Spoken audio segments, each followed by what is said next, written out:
साथियों नमस्कार, स्वागत है आपका अपने YouTube चैनल एग्जाम मित्र पर। हाजिर हूँ आपके बीच एक और नई वीडियो के साथ। तो हरियाणा जीके की जो टेस्ट सीरीज थी उसके अंदर अपने 620 क्वेश्चन कर लिए थे और कल जाते जाते आपसे एक क्वेश्चन भी पूछा था मैंने कि हरियाणा के अंदर जो सूरजकुंड है, फरीदाबाद में सूरजकुंड है, जहाँ मेला लगता है सूरजकुंड का, मेला बोलते हैं सूरजकुंड, वो किस राजा द्वारा बनवाया गया था, ये क्वेश्चन था। तो उसका जो सही उत्तर है वो है तोमर राजा सूरजपाल द्वारा बनवाया गया था। तो चलिए शुरू करते हैं क्वेश्चन नंबर 621 से अपने आज की वीडियो कि महाजनपदों की जो जानकारी है वो किस बौद्ध ग्रंथ से हमें मिलती है। तो ऑप्शन देख लेते हैं, विनय पिटक, दीर्घ निकाय, अंगुत्तर निकाय या फिर मध्यम निकाय। तो किससे अपने को महाजनपदों की जो जानकारी है वो मिलती है। तो कुल महाजनपद थे वो कितने थे? 16 महाजनपद थे। उनमें से बौद्ध ग्रंथ की जानकारी अपने को मिलती है वो मिलती है अंगुत्तर निकाय से। ऑप्शन सी इसका सही उत्तर है, अंगुत्तर निकाय से मिलती है। तो अंगुत्तर निकाय बौद्ध धर्म का ग्रंथ है, 16 महाजनपद है कुल, और ये जो महाजनपद है ये सुत्त पिटक का हिस्सा है। तो बौद्ध साहित्य के अनुसार ये महाजनपद 6ठी शताब्दी ईसा पूर्व में प्रसिद्ध थे। तो बौद्ध ग्रंथों में अंगुत्तर निकाय ऐसा प्रमुख ग्रंथ है जिसमें 16 महाजनपदों की विस्तृत जानकारी है, डिटेल्ड जो जानकारी है वो दी गई है। इससे हमें उस समय के राजनीतिक जो विभाजन है उसका ज्ञान भी होता है। चलिए अगला क्वेश्चन अपने देखते हैं, क्वेश्चन नंबर 622 कि महाजनपदों की जानकारी किस जैन ग्रंथ से मिलती है। जैन ग्रंथ कौन सा है जिसे महाजनपदों की बौद्ध ग्रंथ तो अपने देख लिया, कौन सा था? अंगुत्तर निकाय। अब पूछा जैन ग्रंथ कौन सा है जिससे इन 16 जो महाजनपद है उनकी जानकारी मिलती है। ऑप्शन देख लेते हैं, उत्तराध्ययन सूत्र, भगवती सूत्र, कल्प सूत्र या फिर नित्य सूत्र। तो किससे मिलती है? भगवती सूत्र से। ऑप्शन बी इसका सही उत्तर है, भगवती सूत्र जो है जैन ग्रंथ है जिससे हमें 16 महाजनपदों के बारे में जानकारी मिलती है। तो जैन धर्म का प्रसिद्ध ग्रंथ है ये भगवती सूत्र, 16 महाजनपदों का इसके अंदर उल्लेख है। श्वेतांबर संप्रदाय का प्रमुख ग्रंथ भी है, कौन सा? भगवती सूत्र। इसमें समकालीन समाज, शासन और नगरों का वर्णन है, उस समय काल के समाज, शासन और नगरों का वर्णन है वो भगवती सूत्र के अंदर देखने को मिलता है। जैन ग्रंथों में से एक है प्रमुख, और उस काल की जो राजनीतिक स्थिति है, जनपदों और नगरों की जानकारी है वो इससे अपने को मिलती है। और यह अंगुत्तर निकाय के समान ऐतिहासिक स्रोत माना जाता है। अंगुत्तर निकाय बौद्ध धर्म और भगवती सूत्र जैन धर्म, याद रखना है आपको। चलिए अगला क्वेश्चन देख लेते हैं कि 6ठी शताब्दी ईसा पूर्व के अंदर भारत है वो किस रूप के अंदर विभाजित था, किस रूप में बंटा हुआ था भारत 6ठी शताब्दी ईसा पूर्व में? गांव में, नगरों में, जनपदों में या फिर खंडों में? तो किस में 6ठी शताब्दी ईसा पूर्व में बंटा हुआ था? तो इसका जो सही उत्तर है वो जनपद। कितने जनपद? 16 प्रमुख महाजनपद थे उस समय, तो जनपदों के अंदर उस समय बंटा हुआ था। फैक्ट देख लेते हैं आगे। जनपद का अर्थ क्या है? जन प्लस पद, अर्थात जहां लोग बसे हों। जन का मतलब लोग, कि जहां लोग बसे हों। इनमें कुछ प्रसिद्ध जो जनपद थे वो थे मगध जनपद, कुरु, पांचाल, वत्स आदि। कुल कितने थे ये? 16। आगे चलकर इन्हीं जनपदों से क्या बने? महाजनपद। तो 6ठी शताब्दी ईसा पूर्व भारत का एक बड़ा भाग है वो अलग अलग जनपदों के अंदर बंटा था, और ये जनपद आगे जाकर राजतंत्र और साम्राज्य की नींव भी बने। चलिए अगला क्वेश्चन देख लेते हैं अपने कि हरियाणा जो है वो किस जनपद का हिस्सा था। जो कुल 16 महाजनपद थे उनमें से जो हरियाणा था वो किसका हिस्सा था? वत्स, कुरु, पांचाल या फिर अंग? तो अपने पढ़ते भी आए हैं ना, कुरु, कुरु महाजनपद था, उसका हिस्सा था हरियाणा। कुरु वंश यहाँ रहा है लंबे समय तक। तो कुरु जनपद में हरियाणा और दिल्ली का क्षेत्र आता था, और इसकी राजधानी क्या थी? इंद्रप्रस्थ। जो वर्तमान दिल्ली है जिसका नाम उस समय क्या था? इंद्रप्रस्थ, ये उस समय राजधानी थी। तो कुरु वंश महाभारत काल का प्रमुख वंश था। हरियाणा के कई हिस्से जैसे थानेसर, रोहतक आदि कुरु जनपद के अंदर आते थे। तो प्राचीन काल में हरियाणा है वो कुरु जनपद का हिस्सा था, जो महाभारत में वर्णित है और ऐतिहासिक रूप से भी महत्वपूर्ण ये रहा है। चलिए आगे देखते हैं कि सबसे शक्तिशाली जो महाजनपद है वो इनमें से कौन सा था। तो पढ़ते आए ना अपने सबसे शक्तिशाली महाजनपद कुरु, पांचाल, मगध या वज्जी, तो कौन सा था? मगध जो महाजनपद है, मगध महाजनपद वो सबसे शक्तिशाली महाजनपद था, जिसकी राजधानी क्या थी? पाटलिपुत्र। पाटलिपुत्र इसकी राजधानी थी। चलिए तथ्य देखते हैं इसके कुछ। यह राजनीतिक, आर्थिक और सांस्कृतिक रूप से शक्तिशाली था और यहाँ जो है वो कई शक्तिशाली राजवंश जैसे मौर्य वंश, शिशुनाग, नंद वंश, ये इनका केंद्र रहा था। मगध जो महाजनपद था वो, यहाँ से बौद्ध और जैन धर्म का भी प्रसार हुआ था। तो मगध जो महाजनपद है वो शक्तिशाली सेना, रणनीतिक स्थिति और उपजाऊ भूमि के कारण अन्य जनपदों की अपेक्षा सबसे मजबूत था। आगे देख लेते हैं अगला क्वेश्चन कि जो कुरु जनपद है उसकी राजधानी कौन सी थी? पाटलिपुत्र, हस्तिनापुर, इंद्रप्रस्थ या फिर उज्जैनी। तो कुरु जनपद की जो राजधानी थी वो कौन सी थी? इंद्रप्रस्थ। और वर्तमान जिसका नाम क्या है? दिल्ली, वो कुरु जनपद की राजधानी थी। तो इंद्रप्रस्थ वर्तमान दिल्ली के निकट स्थित था। पांडवों की राजधानी थी। कौरवों की पूछे तो हस्तिनापुर थी और पांडवों ने किसे राजधानी बनाया? इंद्रप्रस्थ को बनाया। महाभारत में इसका विस्तार से वर्णन है। यह कुरु वंश का केंद्र था। महाभारत के अनुसार पांडवों ने खंडव वन को जलाकर इंद्रप्रस्थ की स्थापना की, जो कुरु वंश की बाद में क्या बनती है? राजधानी। अगला क्वेश्चन देखते हैं कि द्रौपदी का जो जन्म है वो किस जनपद के अंदर हुआ था? तो द्रौपदी किसकी पुत्री थी? राजा द्रौपदी की। और वो कहा कौन से जनपद के थे? तो उन्हें क्या बोलते हैं? पांचाली भी बोलते हैं ना द्रौपदी को। ऑप्शन देखते हैं कुरु, वत्स, पांचाल या मगध। तो किस जनपद की थी? पांचाल। पांचाली भी बोलते हैं इसीलिए। पांचाल के राजा द्रुपद की पुत्री थी वो। तो राजा द्रुपद है वो उस जनपद के शासक थे और पांचाल जो जनपद है वो उत्तर प्रदेश के अंदर था। महाभारत में इसकी अहम भूमिका है। द्रौपदी का जन्म पांचाल जनपद में हुआ, जहां राजा द्रुपद ने उन्हें यज्ञ से प्राप्त किया था। आगे देखते हैं कि श्री कृष्ण का जो जन्म है वो किस जनपद के अंदर हुआ था? तो श्री कृष्ण का जनपद मगध, कुरु, सूरसेन या काशी। तो किस जनपद के अंदर हुआ था? सूरसेन, जिसकी राजधानी क्या थी? मथुरा। मथुरा जो राजधानी थी। तो सूरसेन जो है जनपद था। फैक्ट देखते हैं इसके। श्री कृष्ण का जन्म मथुरा के अंदर हुआ था और ये सूरसेन जो जनपद है उसकी राजधानी थी। यदुवंशी राजाओं का यह क्षेत्र था, यानी जो यादव वंश के थे, यदुवंशी जो कहलाए, उनका क्षेत्र था। ये यमुना नदी के पास स्थित था और श्री कृष्ण का जन्म है वो सूरसेन जनपद के अंदर हुआ, जहां उनके मामा कंस का शासन था और वसुदेव देवकी ने उन्हें जन्म दिया। चलिए आगे देख लेते हैं अगला क्वेश्चन अपने कि मगध जो जनपद है उसकी राजधानी इनमें से कौन सी थी? तो ऊपर फैक्ट के अंदर पढ़ गए हैं। कौन सी थी मगध जनपद की राजधानी? वैशाली, पाटलिपुत्र, चंपा या कुशावती। तो कौन सी थी? पाटलिपुत्र। वर्तमान नाम, वर्तमान किसके नजदीक? पटना। पटना जो क्षेत्र है वो पाटलिपुत्र का था उस समय। फैक्ट देखते हैं कि वर्तमान पटना क्षेत्र में स्थित था। चंद्रगुप्त मौर्य और अशोक की राजधानी थी। तो दो महान राजा थे हुए, चंद्रगुप्त मौर्य और अशोक। उन शासकों की राजधानी भी रही। शिक्षा और संस्कृति का केंद्र भी रहा। गंगा नदी के तट पर स्थित है। कौन सी नदी के? गंगा नदी। और सूरसेन पूछे तो यमुना नदी। पाटलिपुत्र प्राचीन भारत की सबसे शक्तिशाली राजधानियों में से एक थी और कई महान सम्राटों का ये केंद्र बनी। आगे देखते हैं कि महाजनपदों की जो जानकारी है वो अपने को किन ग्रंथों से मिलती है? ग्रंथ बताने हैं। कौन कौन से ग्रंथों से मिलती है? तो वेद और उपनिषद, रामायण और महाभारत, अंगुत्तर निकाय और भगवती सूत्र, ब्राह्मण और आरण्यक। तो अभी ऊपर पढ़ गए थे ना, अंगुत्तर निकाय बौद्ध धर्म, भगवती सूत्र जैन धर्म के प्रमुख ग्रंथ थे और इनसे हमें उस समय के जो 16 महाजनपद थे उनकी जानकारी मिलती है। तो इसका सही उत्तर हो जाएगा सी, अंगुत्तर निकाय और भगवती सूत्र। तो अंगुत्तर निकाय बौद्ध ग्रंथ और भगवती सूत्र जैन ग्रंथ है।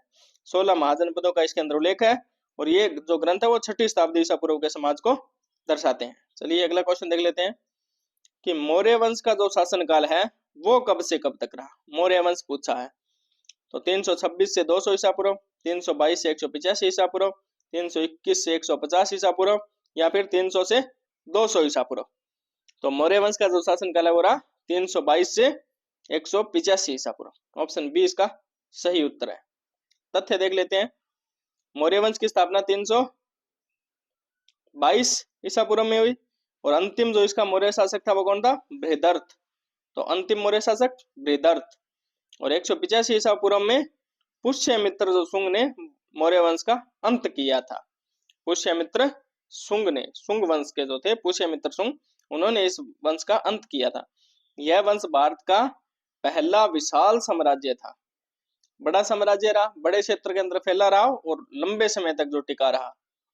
मौर्य साम्राज्य की शुरुआत चंद्रगुप्त मौर्य से हुई। तो प्रथम शासक अगर पूछे तो चंद्रगुप्त मौर्य से इसकी शुरुआत हुई, और यह अशोक जैसे महान सम्राटों से होकर 185 ईसा पूर्व तक चला था। और अंतिम जो शासक है वो कौन था? बृहदर्थ। ये नाम याद रखना। चलिए आगे देखते हैं कि मौर्य वंश की जो स्थापना है वो इनमें से किसने की थी?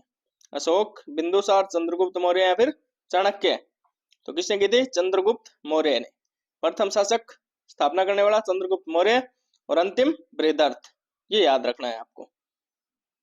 कैसे हुई स्थापना वो भी देख लेते हैं। तो चंद्रगुप्त ने नंद वंश को हराकर मौर्य वंश की नींव रखी थी, और चाणक्य ने उनकी मदद की थी इसके अंदर। उन्होंने यूनानी शासक सेल्यूकस को भी हराया। यूनान के शासक थे, नाम क्या है? सेल्यूकस। उनको भी उन्होंने हराया था। जैन धर्म को अपनाकर वो कर्नाटक गए थे बाद में।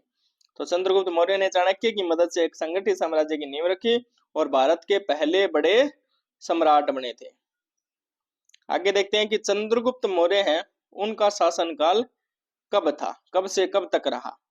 तो 300 से 250 ईसा पूर्व, 322 से 298 ईसा पूर्व, 330 से 290 ईसा पूर्व, या 320 से 290 ईसा पूर्व। तो सही उत्तर कौन सा है? 322 से 298 ईसा पूर्व।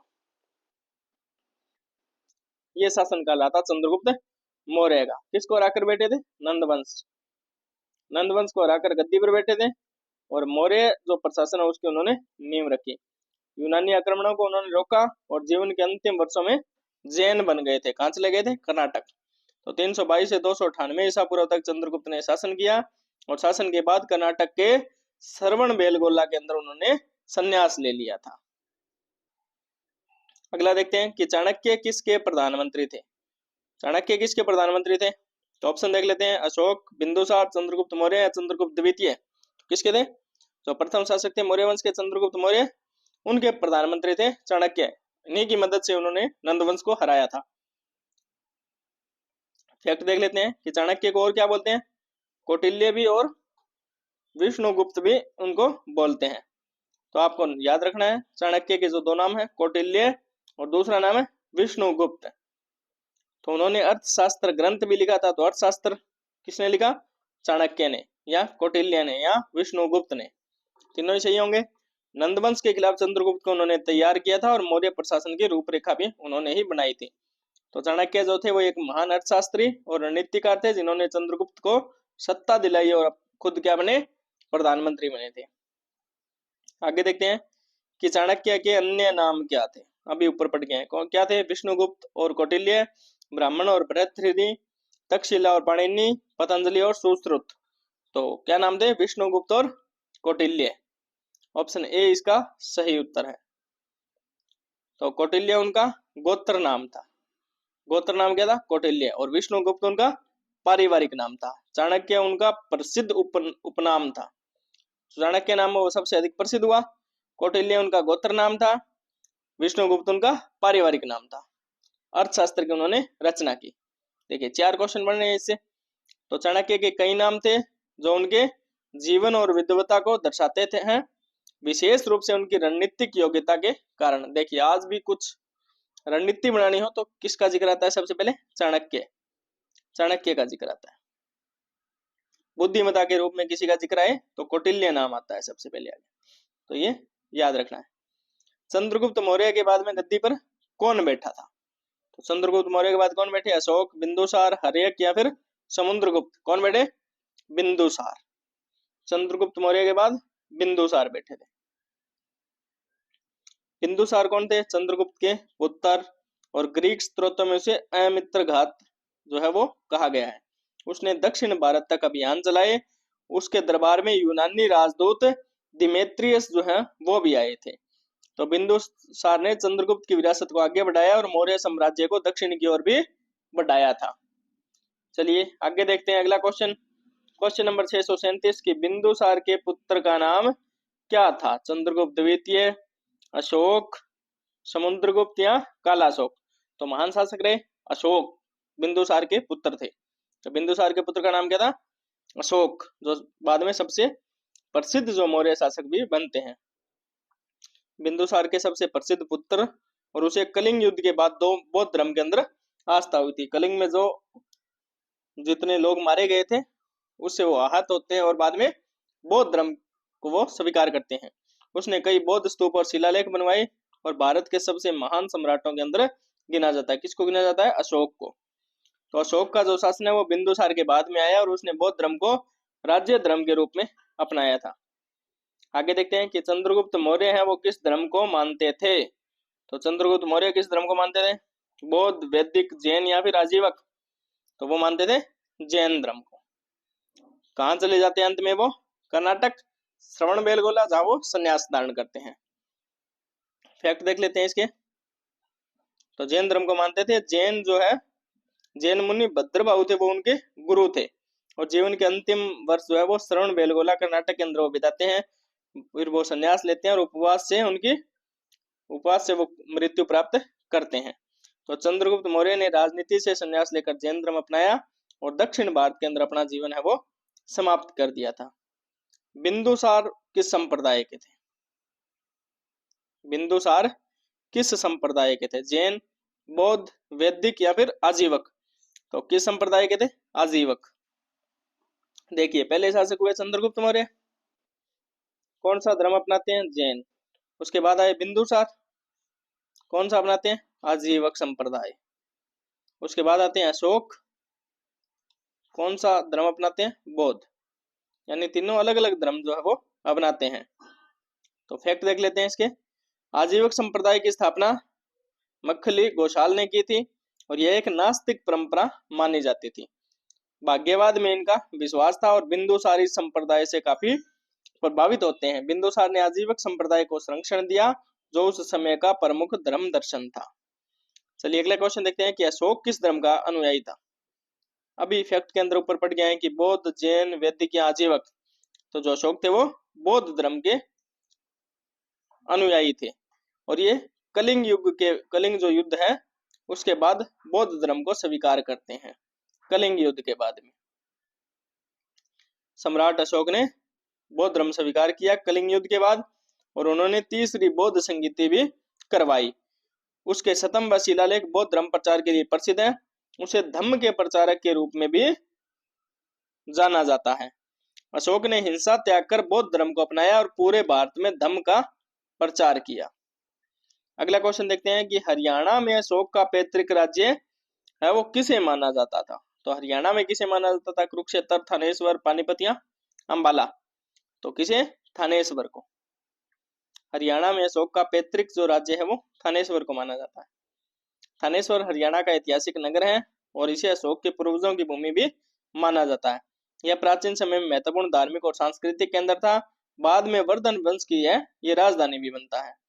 तो थानेश्वर को अशोक के वंशजों की भूमि माना जाता है, इसलिए इसे हरियाणा में उनका पैतृक स्थल भी कहा जाता है। आगे देखते हैं कि अशोक की लाट है वो हरियाणा के अंदर कहाँ स्थित है? कुरुक्षेत्र व करनाल, फतेहाबाद व हिसार, थानेश्वर व पानीपत, सिरसा व रोहतक। तो कहाँ ये? फतेहाबाद व हिसार के अंदर अशोक की लाट स्थित है। तो फतेहाबाद में अशोक का शिलालेख स्तंभ मिला है और हिसार के पास भी उसके शासनकाल से जुड़े अवशेष मिले हैं। ये जो स्तंभ है वो अशोक के धम्म प्रचार के प्रमाण है। लाटों पर ब्राह्मी लिपि है वो अंकित है। तो अशोक ने अपने आदेशों को प्रचारित करने के लिए स्तंभों पर लेख लिखवाए, जिनमें से 2 हरियाणा के अंदर भी पाए गए हैं। कहाँ? फतेहाबाद में हिसार के अंदर। आगे देखते हैं कि जो टोपरा अभिलेख है वो किस राजा से संबंधित है? समुद्रगुप्त, हर्षवर्धन, अशोक या कनिष्क? तो टोपरा अभिलेख किससे संबंधित है? अशोक, महान सम्राट अशोक से संबंधित है टोपरा अभिलेख। तो टोपरा वर्तमान अंबाला के पास का यह शिलालेख अशोक द्वारा स्थापित किया गया था। यह दिल्ली के फिरोज शाह कोटला में स्थानांतरित किया गया था। इसके अंदर क्या है? अशोक के धम्म संदेश जो है वो है। तो ब्राह्मी लिपि में इसे लिखा गया है। अशोक ने टोपरा में स्तंभ बनवाया था जिसे फिरोज शाह तुगलक है बाद के अंदर दिल्ली स्थापित कर देता है। कौन कर देता है? फिरोज शाह तुगलक। कहाँ कर देता है? फिरोज शाह कोटला दिल्ली के अंदर इसे स्थापित कर देता है। तो हरियाणा पर मौर्य वंश के किन राजाओं ने शासन किया था? तो हरियाणा पर इनमें से किन किन राजाओं ने मौर्य वंश के थे शासन किया? कौन कौन से थे? तो चंद्रगुप्त व अशोक, बिंदुसार व अशोक, चंद्रगुप्त, बिंदुसार, अशोक, केवल अशोक। तो कौन कौन थे? तो पैतृक संपत्ति या पैतृक स्थान भी कहा गया ना हरियाणा के थानेश्वर को अशोक के, तो यानी इनके पूर्वजों का भी यह शासन जो स्थान है वो रहा था। तो चंद्रगुप्त, बिंदुसार और अशोक, इन तीनों जो मौर्य वंश के शासक रहे हैं, इन्होंने हरियाणा के अंदर है वो शासन किया था।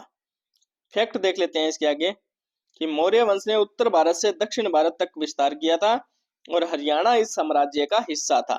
तीनों शासकों ने यहाँ पर शासन चलाया। शिलालेख है वो इसके प्रमाण भी हैं। तो मौर्य वंश के प्रमुख 3 सम्राटों ने हरियाणा सहित पूरे उत्तर भारत पर शासन किया था।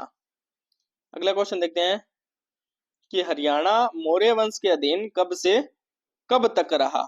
समय काल है वो बताना है कि कब से कब तक रहा। तो 300 से 200 ईसा पूर्व, 322 से 232 ईसा पूर्व, 250 से 150 ईसा पूर्व या 350 से 250 ईसा पूर्व। तो सही उत्तर क्या होगा? 322 से 232 ईसा पूर्व। ऑप्शन बी इसका सही उत्तर है। फैक्ट देख लेते हैं इसके कि चंद्रगुप्त ने 322 ईसा पूर्व से शासन शुरू किया था। देखो मौर्य वंश का पूछा है, पूरे मौर्य वंश का हरियाणा के अंदर। तो चंद्रगुप्त ने 322 ईसा पूर्व से शुरू किया और अशोक का जो शासनकाल है वो 232 ईसा पूर्व तक चला था। कितने साल हो गए? 90 वर्ष, 90 साल तक। तो इस दौरान हरियाणा है वो मौर्य साम्राज्य का हिस्सा रहा और कई शिलालेख है वो हरियाणा से मिले। हरियाणा लगभग 90 वर्षों तक मौर्य साम्राज्य के शासन के अधीन रहा, जिसमें 3 प्रमुख शासकों का काल है शामिल है। कौन कौन से? चंद्रगुप्त मौर्य, बिंदुसार और अशोक। चलिए अगला क्वेश्चन अपने देख लेते हैं। अशोक का शासनकाल क्या था? अशोक के शासनकाल का समय पूछा है कि क्या था? 250 से 200 ईसा पूर्व, 272 से 232 ईसा पूर्व, 300 से 250 ईसा पूर्व या 280 से 230 ईसा पूर्व। तो क्या था? 272 से 232 ईसा पूर्व। 40 वर्ष करीब इनका शासनकाल रहा था। आगे देख लेते हैं तथ्य इसके। अशोक ने कलिंग युद्ध है वो 261 ईसा पूर्व के अंदर लड़ा था और इसके बाद वो बौद्ध धर्म को अपना लेते हैं। वह एक धर्म प्रचारक सम्राट बनते हैं और अशोक के समय मौर्य साम्राज्य जो है वो अपनी चरम सीमा पर था। अशोक का शासनकाल लगभग 40 वर्षों का था, जिसमें उन्होंने युद्ध के स्थान पर धर्म को अपनाया जो बौद्ध धर्म से संबंधित था। आगे देखते हैं कि हरियाणा का सबसे पुराना अभिलेख है वो इनमें से कौन सा है? कुरुक्षेत्र शिलालेख, टोपरा शिलालेख, हिसार अभिलेख या पानीपत शतमलेख। तो कौन सा है? टोपरा शिलालेख। ऑप्शन 20 का सही उत्तर टोपरा शिलालेख है वो हरियाणा का सबसे पुराना अभिलेख है। अशोक द्वारा इसे स्थापित किया गया जो ब्राह्मी और पाली भाषा के अंदर है। अब दिल्ली के फिरोज शाह कोटला के अंदर है। कौन लेके गया था? फिरोज शाह तुगलक। इसमें बौद्ध धर्म से संबंधित आदेश भी हैं। तो टोपरा का यह शिलालेख जो है वो हरियाणा का सबसे प्राचीन अभिलेख है जो अशोक की नीतियों को दर्शाता है।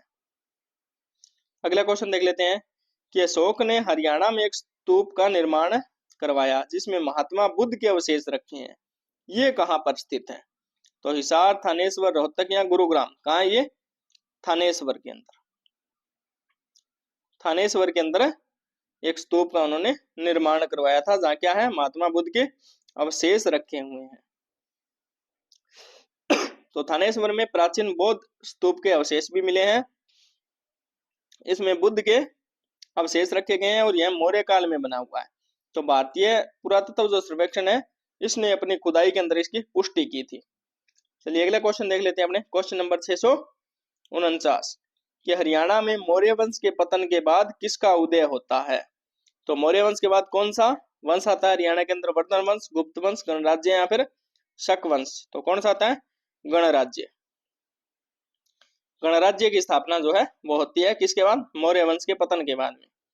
तो मौर्य वंश के पतन के बाद छोटे छोटे गणराज्य उभरे, वे ये स्थानीय राजा या समूह द्वारा शासित थे। हरियाणा में भी कई स्वतंत्र गणराज्य बन गए थे, और यह जो अवधि थी वो राजनीतिक अस्थिरता की थी, यानी संभालने वाला सही से कोई नहीं था।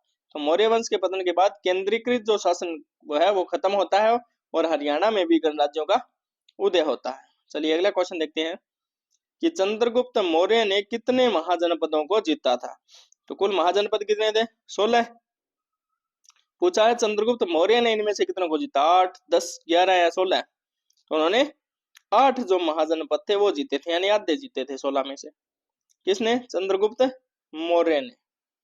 फैक्ट देख लेते हैं इसके कि 16 में से 8 पर चंद्रगुप्त का अधिकार था, शेष पर बिंदुसार अशोक ने अधिकार किया, यानी सभी जो महाजनपद थे उन पर मौर्य जो वंश है उनका शासन रहा था। मगध, कुरु, पांचाल है ये प्रमुख थे इनमें से। उन्होंने दक्षिण भारत तक विस्तार जो है वो नहीं किया था चंद्रगुप्त मौर्य ने। कौन करता है बाद में, बिंदुसार करता है। तो चंद्रगुप्त मौर्य ने अधिकांश उत्तर भारत के महाजनपदों को जीता और मौर्य साम्राज्य की है वो नींव रखी थी। तो ये थे आज के अपने 30 क्वेश्चन। तो कल जाते जाते जो क्वेश्चन पूछा था कि सूरजकुंड किस राजा द्वारा बनवाया गया, तो उसका सही उत्तर बता दिया आपको कि तोमर राजा जो सूरजपाल है उनके द्वारा ये बनाया गया था। तो आज का जो क्वेश्चन है वो है कि अपने स्वतंत्रता सेनानी थे राव तुलाराम, राव तुलाराम, उनकी मृत्यु कहाँ हुई थी, जगह बतानी है कि कहाँ हुई थी, किस देश के अंदर हुई थी, ये आपको बताना है। राव तुलाराम की मृत्यु है वो कहाँ हुई थी। तो कैसी लगी आपको वीडियो, कमेंट बॉक्स के अंदर जरूर बताइएगा। वीडियो अच्छी लगी तो वीडियो को लाइक कीजिएगा, चैनल को सब्सक्राइब कीजिएगा और वीडियो को शेयर भी कीजिएगा। कल मिलते हैं एक और नई वीडियो के साथ, तब तक के लिए जय हिंद, जय भारत।